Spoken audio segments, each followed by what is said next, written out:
اعوذ باللہ من الشیطان الرجیم بسم اللہ الرحمن الرحیم الحمد للہ رب العالمین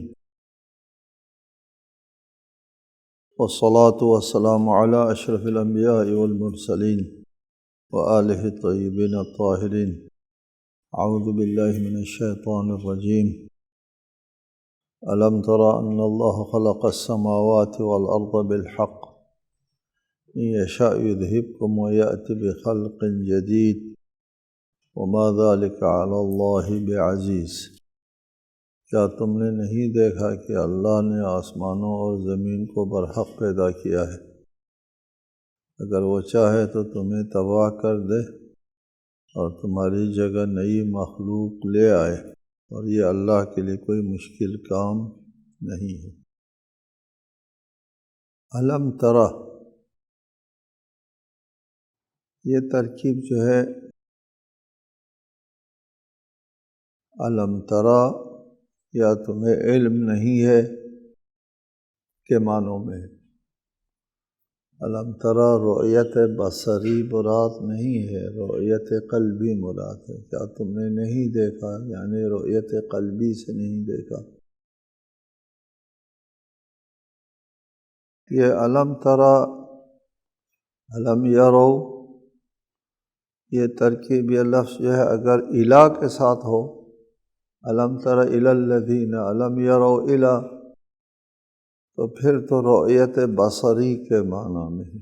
اگر الی کے علم تر علم یرو یا علم ترو الی کے ساتھ ہے تو رؤیت بصری مراد ہے۔ وہاں کیا تم نے اپنی آنکھوں سے نہیں دیکھا، ترجمہ کریں گے۔ اور اگر علم یرا یا علم ترو علم یرو کے بعد الی نہیں ہے تو رؤیت قلبی مراد ہے، یعنی کیا تمہیں علم نہیں ہے، کیا تم نے نہیں سمجھا۔ ان اللہ خلق السماوات والارض بالحق، اللہ تعالیٰ نے آسمانوں اور زمین کو برحق پیدا کیا ہے، خلق کیا ہے۔ برحق کے مقابلے میں کیا ہے؟ باطل، عبث، بلا مقصد، بے ہدف، بے غرض، یہ حق کے خلاف ہے۔ آسمان اور زمین کو برحق پیدا کرنے کا مطلب یہ ہے کہ آسمان اور زمین کی تخلیق جو ہے وہ ایک غرض اور ایک ہدف اور ایک مقصد اور ایک حکیمانہ مقصد کے لیے ہے۔ وہ حکیمانہ مقصد یہ ارتقاء ہے، اور آخرت میں اللہ تعالیٰ کے پاس جزا و سزا اور جواب دینا ہوتا ہے، اور پھر ابدی زندگی دینا چاہتا ہے اللہ تعالیٰ اس مخلوق کو۔ عبث نہیں ہے۔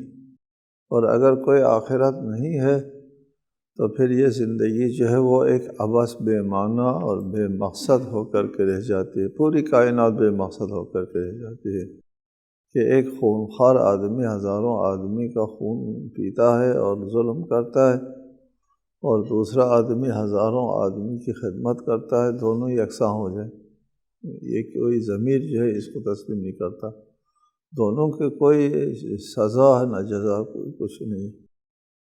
اس نے بھی ہزاروں آدمی کی جان لے لی اور اس نے ہزاروں آدمی کی جان بچائی، دونوں ایک جیسے ہیں، دونوں کا کوئی نتیجہ نہیں، کوئی مؤاخذہ نہیں، کوئی ثواب و عقاب نہیں ہے۔ یہ عبث ہو جائے گا۔ آسمان اور زمین اور آسمانوں کو اللہ تعالیٰ نے بالحق، برحق پیدا کیا ہے، لہٰذا تم لوگ یہ مشرکین کے ساتھ خطاب ہے، تم لوگ اس برحق نظام کے تحت نہیں چل رہے ہو۔ برحق کیا تھا؟ اس کائنات کو اللہ تعالیٰ نے ارتقاء کے لیے کہ انسان جو ہے وہ سعادت مندی حاصل کرے، اپنی ابدی زندگی حاصل کرے، اس مقصد کے لیے اللہ تعالیٰ نے تم کو پیدا کیا تھا۔ اب تم لوگ اس راستے میں نہیں چل رہے ہو، لہٰذا تم کو اللہ یہاں سے اٹھا دے اور تمہاری جگہ اور لوگوں کو لے آئے، یا اللہ کی حکمت کے ان مطابق ہو جائے گا۔ یشاء یذہبکم ویأتی بخلق جدید، اگر اللہ چاہے تو تم کو نابود کر دے اور تمہاری جگہ ایک نئی مخلوق لے آئے۔ وما ذلک علی اللہ بعزیز، اللہ کے لیے تمہارا ختم کرنا اور نئی مخلوق کا لے آنا یہ اللہ کے لیے مشکل نہیں ہے۔ عزیز مشکل نہیں، عزیز کا معنی مشکل نہیں۔ یعز علی فراقک، میرے لیے آپ کی جدائی مشکل ہے۔ یعز، عز سے یعز، عزت کو عزت اس لیے کہتے ہیں کہ اس منزل پر مشکل سے انسان پہنچتا ہے۔ وبرزوا للہ جميعا فقال الضعفاء للذین استکبروا انا كنا لكم تبعا فهل انتم مغنون عنا من عذاب اللہ من شیء قالوا لو هدانا اللہ لہدیناکم سواء علینا اجزعنا ام صبرنا ما لنا من محیص۔ اور سب اللہ کے سامنے پیش ہوں گے تو کمزور لوگ ان لوگوں سے جو دنیا میں بڑے بنتے تھے کہیں گے ہم تمہارے تابع تھے، تو کیا تم اللہ کے عذاب سے کچھ حصہ ہم سے ہٹا سکتے ہو؟ وہ کہیں گے اگر اللہ نے ہمارے لیے کوئی راستہ چھوڑ دیا ہوتا تو ہم تمہیں بھی بتا دیتے، ہمارے لیے یکساں ہے کہ ہم فریاد کریں یا صبر کریں، ہمارے لیے فرار کا کوئی راستہ نہیں۔ محیص۔ وبرزوا للہ جميعا، اللہ کے سامنے سب پیش ہوں گے۔ بروز، ظہور اور حاضر ہونا، یعنی میدان حشر میں قیامت کے دن میدان میں تمام خلائق اولین و آخرین سب بیک وقت اس میدان میں اللہ کے سامنے حساب کتاب کے لیے اور اپنی ابدی ہمیشہ کی قسمت کا فیصلہ سننے کے لیے برزو حاضر ہوں۔ قیامت کے دن جب حشر میں جب سب لوگ حاضر ہوں گے تو وہ نہایت ہولناک صورتحال ہوگی، اس لیے کہ وہاں اللہ تعالیٰ کے سامنے حساب دینا ہے، خود اللہ تعالیٰ کو حساب دینا ہے، اپنے نامہ اعمال دیکھنا ہے، اپنی پوری زندگی کا مطالعہ کرنا ہے۔ کہتے ہیں قیامت میں 50 وہ ہے مراحل ہیں، 50 مراحل، 50 مراحل سے گزرنا ہوتا ہے۔ پہلے مرحلے میں سوال ہوگا ایک حکم کے ساتھ، دوسرے مرحلے نماز کے ساتھ، دوسرے مرحلے میں زکوٰۃ، تیسرے مرحلے میں حقوق الناس وغیرہ وغیرہ، چوتھے مرحلے میں صلہ رحمی وغیرہ سے سوال ہوگا، 5ویں میں اہل بیت کی محبت سے، آخر میں کہتے ہیں سوال ہوگا۔ ایک روایت میں 50 مراحل ہیں، ہر مرحلے میں 1000 سال لگے گا۔ ایک ایسے دن میں ہے، قرآن میں آیت ہے کہ وہ تقریباً 50,000 سال کے برابر، 50,000 سال لگے گا۔ ایک اور روایت میں ہے کہ بنی آدم کا قدم آگے نہیں بڑھے گا جب تک 4 چیزوں کے بارے میں سوال نہ ہو۔ سب سے سوال ہوگا قیامت کے دن، عن عمر فیما افناہ وعن جسم فیما ابلاہ، عمر کے بارے میں سوال ہوگا کہ اس چیز میں تم نے اپنی عمر گزاری، جسم کے بارے میں سوال ہوگا کہ اس جسم کو کس چیز میں تم نے پرانا کر دیا، کہنا کر دیا، اور عن مال، مال کے بارے میں سوال ہوگا کہ کہاں سے کمایا اور کہاں خرچ کیا، وعن حبنا اہل البیت، ہم اہل بیت کی محبت کے بارے میں سوال ہوگا۔ کہتے ہیں کہ یہ جو 50,000 سال کا مسئلہ ہے یہ غیر مومن کے لیے، مومن کے لیے کہتے ہیں کہ اگر مومن ہے حساب کتاب اس کا صحیح ہوتا ہے تو اس کے بارے میں ہے کہ حساب چکانے کے بعد ینقلب الی اہلہ مسرورا، خوشی خوشی اپنے گھر والوں کے پاس لوٹ آئے گا، بڑی بات ہے۔ وینقلب الی اہلہ مسرورا، اور پھر کہتے ہیں ان کے لیے حساب کتاب جو ہے وہ نماز ظہر اور عصر کے درمیان کے وقفے کے برابر ہوگا، اس سے زیادہ نہیں ہوگا۔ ہے مشکل حساب چکانا قیامت کے دن۔ سب وبرزوا للہ جمیعا، مومن کافر مشرک سب جمع ہوں گے وہاں پہ۔ اور پھر مشکل یہ ہے کہ وہاں جب جمع ہوں گے ہر ایک کو ہر ایک کا حال معلوم ہو جائے گا، کوئی کسی سے چھپ بھی نہیں سکے،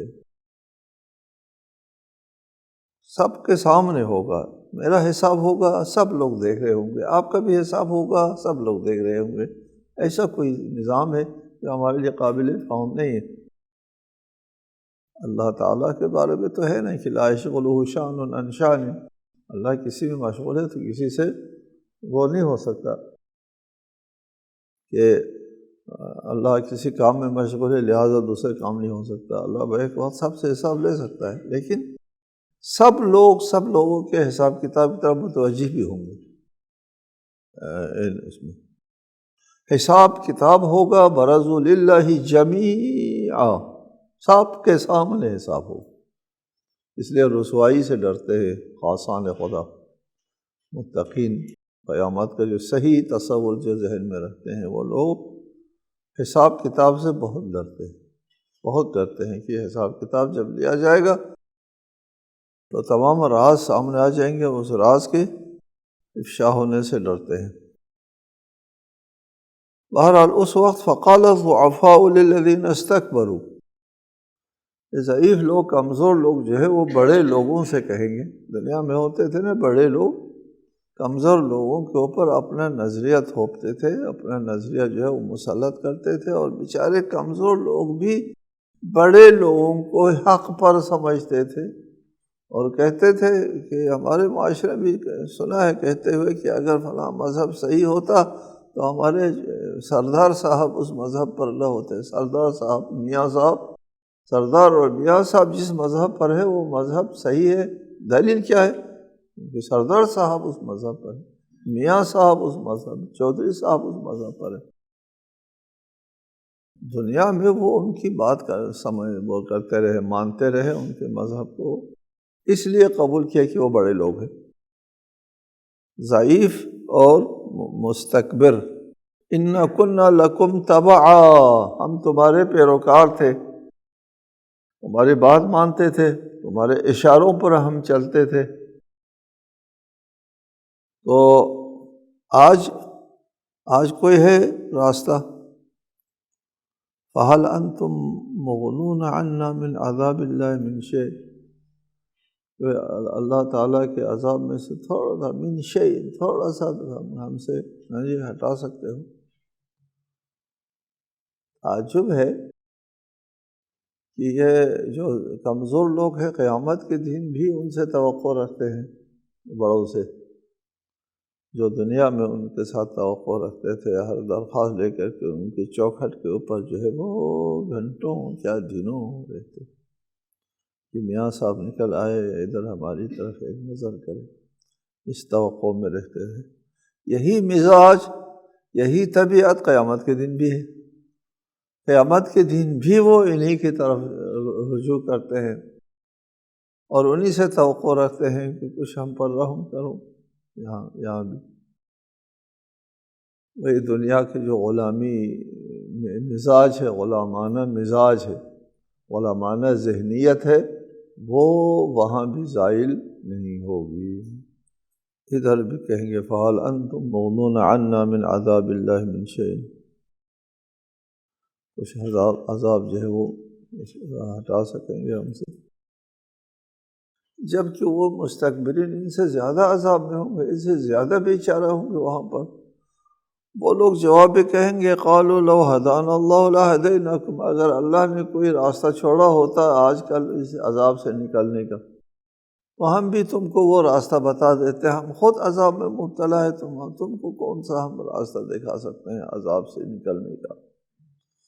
سواء علینا اجزعنا ام صبرنا، تم جو اظہار پریشانی کر رہے ہو ہم سے اس میں کوئی فرق نہیں پڑتا، صبر کریں یا جز و فضا و پریشانی اور اضطراب کا اظہار کریں برابر ہے، کوئی فائدہ نہیں ہے، چیخنے اور چلانے کا کوئی فائدہ نہیں، ما لنا من محیص، یہاں سے نکلنے کا کوئی راستہ نہیں۔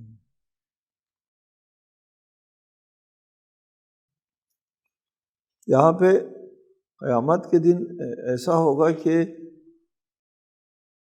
جب سب اللہ تعالیٰ کی بارگاہ میں حساب کتاب کے لیے حاضر ہوں گے، تو اس وقت یہ جو کافر ہے وہ اپنے بھائی سے بھاگیں گے، اپنی اولاد سے بھی بھاگیں گے اور اپنے رشتہ داروں سے بھی بھاگیں گے۔ یوم یفر المرء، اس دن انسان فرار کریں گے، اپنے قریبی رشتہ داروں سے فرار کریں گے۔ اور ادھر بھی کہا ہے کہ وہ جو بڑے لوگ اور کمزور لوگ ہیں وہ ایک دوسرے سے مکالمہ کریں گے۔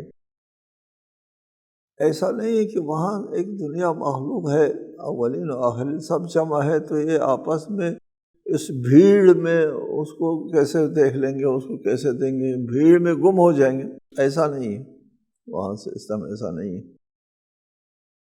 وہاں جنت و جہنم میں جانے کے بعد جہنمی جو ہے وہ جنت والوں کو دیکھ سکیں گے اور جنت والے جہنمیوں کو دیکھ سکیں گے۔ یہ زمان و مکان کا تصور جو یہاں دنیا میں ہے وہاں نہیں۔ وقال الشیطان لما قضی الامر ان اللہ وعدکم وعد الحق ووعدتکم فاخلفتکم وما كان لي عليكم من سلطان الا ان دعوتكم فاستجبتم لي فلا تلوموني ولوموا انفسكم ما انا بمصرخكم وما انتم بمصرخي انی کفرت بما اشرکتمون من قبل ان الظالمین لهم عذاب علیم۔ قیامت کے دن جب فیصلہ ہو چکا ہوگا، شیطان کہہ اٹھے گا اللہ نے تمہارے ساتھ یقیناً سچا وعدہ کیا تھا اور میں نے تم سے وعدہ کیا تھا، پھر وعدہ خلافی کی، اور میرا تم پر کوئی زور نہیں چلتا تھا مگر یہ کہ میں نے تمہیں صرف دعوت دی اور تم نے میرا کہنا مان لیا، بس اب تم مجھے ملامت نہ کرو بلکہ خود کو ملامت کرو۔ آج نہ تمہیں تمہارے فریاد رسی کر سکتا ہوں اور نہ تم میری فریاد رسی کر سکتے ہو، پہلے تو تم مجھے اللہ کا شریک بناتے تھے، میں اب یقیناً اس سے بیزار ہوں، ظالموں کے لیے تو یقیناً دردناک عذاب ہے۔